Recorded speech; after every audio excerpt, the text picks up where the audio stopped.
கர்த்தருக்கு விரோதமாய் செயல்படுகிறவர்கள் யாராக இருந்தாலும் அவர்கள் செயல்களுக்கு எதிர்த்து நிற்க வேண்டும், அந்த மனிதர்களுக்கு அல்ல. நம்முடைய பிதாவாகிய தேவனுடைய அன்பும் ஆண்டவராகிய இயேசு கிறிஸ்துவின் கிருபையும் சமாதானமும் உங்கள் அனைவரோடும் கூட என்றென்றைக்கும் இருப்பதாக. தலைப்பு: நான் உன்னை விட்டு விலகுவதும் இல்லை, உன்னை கைவிடுவதும் இல்லை. உபாகமம் 25ஆம் அதிகாரம். இந்த வேத பகுதியில் கர்த்தர் நீதி நியாயங்களை நமக்கு போதித்திருக்கிறார். இதன்படி வாழும்போது நம்முடைய வாழ்க்கை சுலபமானதாகவும் தெளிவானதாகவும் இருக்கும்.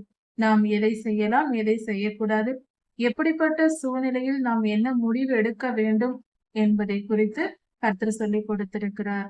அதாவது உலகத்தில் இருக்கிற எல்லா மனிதர்களுக்கும் பொருந்தும்படியாக ஒவ்வொருவர் மனிதர் வாழ்க்கையிலும் ஏற்படுகிற சந்தர்ப்ப சூழ்நிலைகள் எல்லாவற்றிற்கும் தேவையான நீதி நியாயங்கள், சட்ட திட்டங்கள் எல்லாவற்றையும் கர்த்தர் சொல்லி இருக்கிறார்.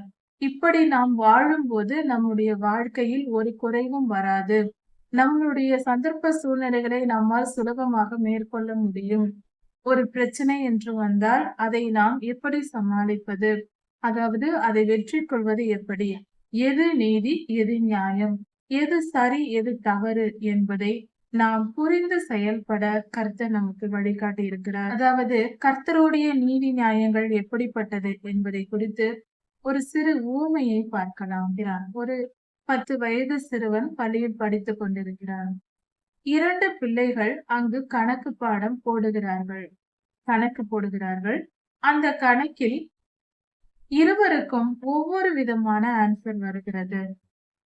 ஒரு பையனுக்கு 10 என்ற ஆன்சர் வருகிறது, இன்னொரு பையனுக்கு 5 என்ற ஆன்சர் வருகிறது. இதில் அந்த கணக்குக்கு சரியான விடை எது என்று நாம் தெரிந்து கொள்ள வேண்டும் என்றால் எப்படி கண்டுபிடிப்பது? சரியான விடை என்பது அந்த ஆசிரியர் சொல்லும் விடையாக இருக்கும். அந்த ஆசிரியர் சரியான கணக்கை போட்டு அதன் விடையை கண்டுபிடித்து விட்டு அதோடு சரிப்படுத்தி பார்ப்பார்கள். 10 என்று அந்த ஆசிரியருக்கு விடை அவர் எழுதியிருந்தால் அந்த கணக்கின் விடை 10 என்பதே சரியானது என்று நியாயம் தெரிவித்து அதற்கு மார்க் கொடுப்பார்கள். இதுதான் முறை. இதே போலதான் மனித வாழ்க்கையும். ஒவ்வொருவர் ஒவ்வொரு விதமான சட்ட திட்டங்களை நாம் நியமித்துக் கொள்கிறோம். ஒவ்வொரு சமுதாயத்திற்கு ஒவ்வொரு விதமான சட்ட திட்டங்கள், ஒவ்வொரு மொழி பேசுகிறவர்களுக்கு ஒவ்வொரு விதமான சட்ட திட்டங்கள், ஒவ்வொரு தேசத்திற்கு ஒவ்வொரு விதமான நீதி நியாயங்கள் என்று இருக்கும்போது அதற்கு சரியானது எது என்று யோசித்தால் எப்படி கண்டுபிடிப்பது? ஒரு தேசத்தில் இதுதான் எங்கள் சட்டம்தான் சரி என்று சொல்வார்கள். இன்னொரு தேசம் இல்லை, எங்களுடைய தேசத்தின் சட்டம்தான் நீதியானது, இதுவே சரியானது என்று தங்கள் தேசத்தின் சட்டத்தை உயர்வாக சொல்வார்கள். அப்படி இருக்க எந்த தேசத்தின் சட்டம் சரியானது, எந்த சமுதாயத்தின் நீதி நியாயங்கள் சரியானது என்பதை நாம் தெரிந்து கொண்டு வாழ வேண்டும் என்று நினைத்தால் எப்படி கண்டுபிடிப்பது? கர்த்தர் இதனால்தான் ஒவ்வொரு தேசமாகட்டும், ஒரு தனி மனித வாழ்க்கையாகட்டும், ஒரு சமுதாயத்திற்கான சட்டமாகட்டும் எல்லாவற்றையும் எழுதி இந்த காலத்தில் வேதாகமத்தில் நமக்கு கொடுத்திருக்கிறார். 3000 வருடங்களுக்கு முன்பாக கொடுக்கப்பட்ட சட்ட திட்டங்கள் இவை எல்லா காலத்திற்கும், எல்லா தேசத்திற்கும், எல்லா கலாச்சாரத்தில் வாழ்கிற மக்களுக்கும் பொருந்துகிற காரியமாய் இருக்கிறது. சரியான சட்டத்திட்டம் என்பது நம்மை படைத்த கர்த்தர் கொடுத்தது. மனிதனையும் மனித வாழ்க்கையையும் இந்த உலகத்தையும் நமக்கு வாழ இந்த உலகத்தை கொடுத்திருக்கிறார். அப்படிப்பட்ட இந்த உலகத்தையும் படைத்தவர், அவரே சிருஷ்டித்தவர், அவர் கொடுத்திருக்கிற சட்டமே சரியானதா இருக்கிறது. அதை பின்பற்றி வாழ்கிறதே சரியானது. நாம ஒன்றை ஏற்படுத்திக் கொள்வதை விட கர்த்தர் தருகிற கட்டளையின்படி நடப்பதே நமக்கு சிறந்ததா இருக்கிறது. நாமெல்லாம் மனிதர்கள் தான். நம்முடைய அறிவுக்கு எட்டியபடி அந்தந்த காலத்தில் நாம் வாழ்ந்து விட்டு போகிறோம். 500 வருடங்களுக்கு முன்பாக செல்போன் கிடையாது, டிவி கிடையாது, விறகு அடுப்பு தான் வைத்து சமைத்தார்கள், கேஸ் கிடையாது, கரண்ட் கிடையாது, எதுவும் இல்லை. அப்பொழுது மனிதர்களுடைய வாழ்க்கை முறை வேறு மாதிரி இருந்தது. அவர்கள் அறிந்த ஞானத்தை பயன்படுத்தி அவர்கள் வாழ்ந்து முடித்தார்கள். இப்பொழுதோ நமக்கு இவைகள் எல்லாம் இருக்கிறது. நமக்கு தெரிந்த ஞானத்தை வைத்து நாம் வாழ்ந்து முடிக்க போகிறோம். இதுதான் வாழ்க்கையாய் இருக்கிறது. அப்படி பார்க்கும்போது நம்முடைய ஞானம் குறைவுள்ளது. கர்த்தருடைய வழிகளில் நடந்து அவர் சொல்வதை கேட்பதே சரியானது. அவர் சகல ஞானமும் அறிந்தவர், பூரண ஞானம் உள்ளவர். அவரால் கூடாத காரியம் ஒன்றுமில்லை. அவர் எல்லாவற்றையும் படைத்தவர். அதனால் அவருக்கு நன்றாக தெரியும். ஒரு டிவி வாங்கினால் அந்த டிவியை தயாரிக்கிறவர்களுக்கு தெரியும் அதன் தன்மை எப்படிப்பட்டது என்று. அவர்களை விட அதிகமாய் புரிந்து கொண்டவர்கள் அந்த டிவியை பற்றி வேறு யாரும் இருக்க முடியாது. அதே போலதான் இந்த பூமியை படைத்தவரால், இந்த உலகத்தை படைத்து, நம்மை படைத்து, இந்த சூழலை படைத்தவரால் சரியாக சொல்ல முடியும். இப்படிதான் வாழ வேண்டும். இதுவே சரியான பாதை. வாழ்க்கையின் பாதை இதுவே சரி என்று அவரால் மட்டுமே சொல்ல முடியும். அவர் சொல்வது மட்டுமே சரியா இருக்கும். அதை பின்பற்றி நடப்பது நமக்கு நன்மை பயக்கும். மனித வாழ்க்கையே சிறு பிள்ளைத்தனமாய் இருக்கிறது இந்த காலத்தில். சிறு பிள்ளைகள் அம்மா சமைத்தால் நானும் சமைக்கிறேன் என்று சிறு குழந்தைகள் வந்து சமைக்க வருவார்கள். அவர்கள் எல்லா வேலையும் செய்ய வருவார்கள். அதே போல்தான் இன்று நாமும் இருக்கிறோம். எனக்கு எல்லாம் தெரியும். நான் வேதத்தை படிக்க மாட்டேன். வேத புஸ்தகத்தை தியானிக்க மாட்டேன். எனக்கு எல்லாம் தெரியும் என்று நாம எல்லாவற்றையும் நினைத்து முடிவு பண்ணி செய்ய விரும்புகிறோம். அதனால்தான் வாழ்க்கையில் பலவித தோல்விகளையும் மன உளைச்சல்களையும் அடைகிறோம். அதை விட்டுவிட்டு வாழ்க்கையின் ஃபார்முலா வேத புத்தகம். அந்த வேத புத்தகத்தை படித்து அதன்படி நாம் வாழும்போது கர்த்தருடைய வார்த்தைகளின் வழியில் நம் பாதை, கர்த்தருடைய வார்த்தைகள் என்பது வழி. அந்த வழியில் நாம் வாழும்போது நாம் சமாதானம் உள்ளவர்களாக வாழலாம், வெற்றியுள்ள வாழ்க்கை வாழலாம், நித்திய ஜீவனையும் சுதந்திரித்துக் கொள்ளலாம். இந்த வேத பகுதியில் கர்த்தர் சொல்லி இருக்கிறார், நீதிமானை நீதிமான் என்று நியாயம் தீர்க்க வேண்டும், குற்றவாளிகளை குற்றவாளிகள் என்று நியாயம் தீர்க்க வேண்டும்.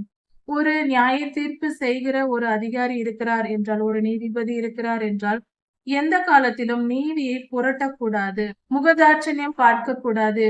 பெரிய மனிதர்கள் என்று பயந்தோ, ஏழை எளியவர்கள் என்று கேவலமாக நினைத்தோ நீதி நியாயங்களை புரட்டக்கூடாது. நீதி நியாயங்கள் என்பது எப்பொழுதும் நீதியாய் இருக்க வேண்டும். அதை புரிந்து கொண்டு குற்றவாளியை குற்றவாளி என்றும் நீதிமானை நீதிமான் என்றும் தீர்க்க வேண்டும். அதுவே நீதியாய் இருக்கிறது, கர்த்தருக்கு பிரியமான செயலாயிருக்கிறது. நீதியை புரட்டக்கூடாது. அது கர்த்தருக்கு அருவருப்பானது. அப்படி ஒரு குற்றவாளி பாவம் செய்து வரும்போது தண்டனைக்குரியவனை 40 அடி வரைக்கும் அடிக்கலாம். அதற்கு மேல் அடிக்க கூடாது என்று கர்த்தர் சொல்லுகிறார். அடுத்ததாக போரடிக்கிற மாட்டை வாய் கட்டாயாக என்று சொல்லுகிறார். போரடிக்கிற மாடு என்றால் வயல் நிலங்களில் கதிர் கட்டுகளை, நெல் அல்லது கோதுமை எதா இருந்தாலும் அந்த கதிர்களை எல்லாம் செடியோடு அறுப்பார்கள். அறுக்கும் போது அறுத்து அதை கதிராக அந்த செடியோடு அந்த நெல் மணிகளோ கோதுமை மணிகளோ அதிலே இருக்கும்.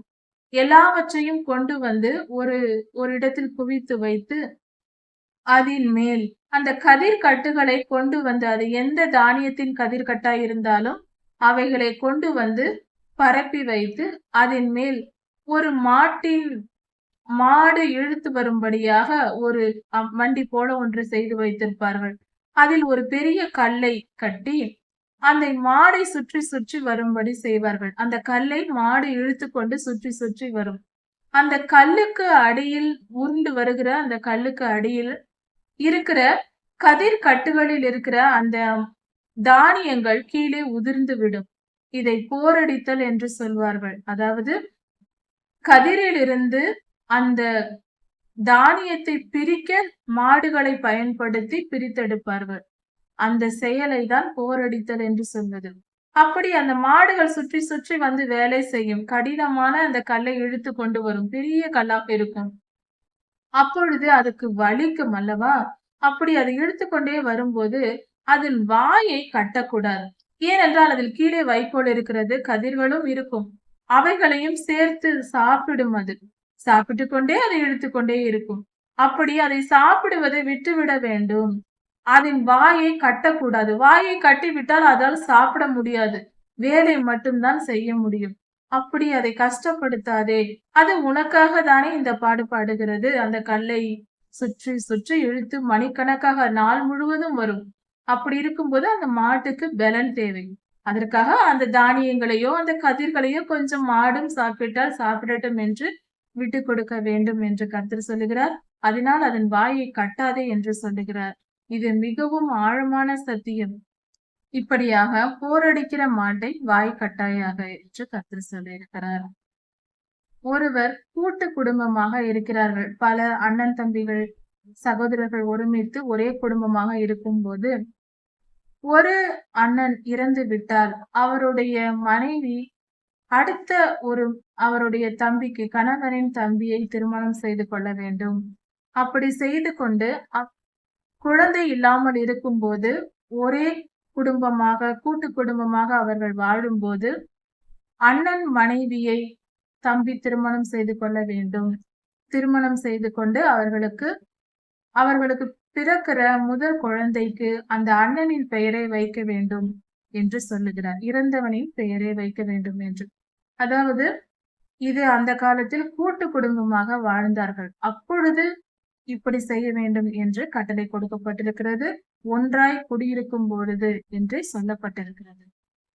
இப்படி அந்த சகோதரன் செய்யாவிட்டால், இறந்த தன் சகோதரனின் மனைவியை திருமணம் செய்து கொண்டு அந்த வாழ்க்கை வாழாவிட்டால் அந்த பெண் மூப்பரிடம் போய் தன் நியாயத்தை சொல்ல வேண்டும்.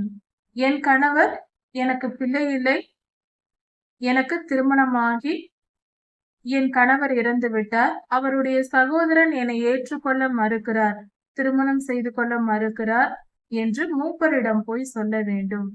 ஊரில் பெரியவர்கள் பெரிய மனிதர்களிடம் சொல்ல வேண்டும். அவர்கள் வந்து விசாரிக்க வேண்டும். ஒருவேளை அந்த சகோதரன் எனக்கு பிரியமில்லை, நான் இவளை ஏற்றுக்கொள்ள மாட்டேன் என்று சொல்லிவிட்டால் அந்த மனிதனின் செருப்பை கழற்றி விட்டுவிட வேண்டும்.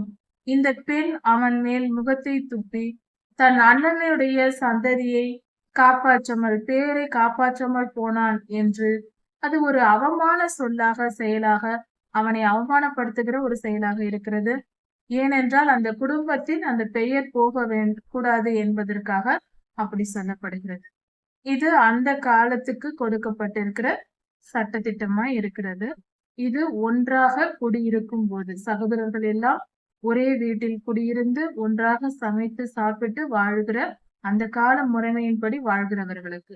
அடுத்ததாக ஒரு வீட்டில் நிறைக்கல் படி போன்றவை ஒரே அளவாக இருக்க வேண்டும். சிலர் விற்பதற்கு ஒரு படி வாங்குவதற்கு ஒரு படி என்று வைத்திருப்பார்கள்.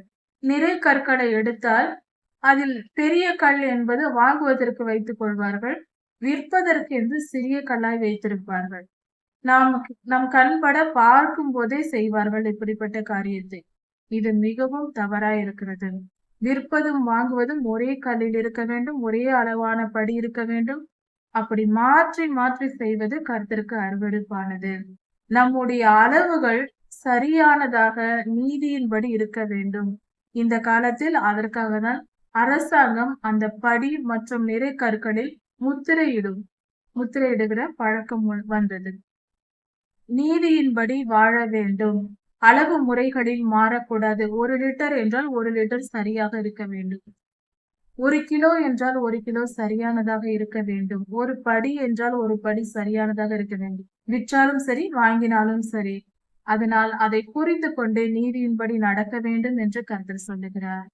அதே போல இஸ்ரவேலருக்கு கர்த்தர் அந்த காலத்தில் அமலேக்கியரை அழித்து விடு என்று சொல்லுகிறார். அவர்கள் நீங்கள் வனாந்திர பயணத்தில் வரும்போது உங்களுக்கு விரோதமாக செயல்பட்டார்கள், அவர்களை அழித்து விடு என்று சொல்லுகிறார். இதன் பொருள் என்னவென்றால், இந்த காலத்தில் தனிப்பட்ட மனிதர்கள் மேல் நாம் விருப்போ வெறுப்போ செலுத்தக்கூடாது. அது தவறாயிருக்கிறது. அவர்கள் செய்த பாவத்தை தான் நாம் அழிக்க வேண்டும்.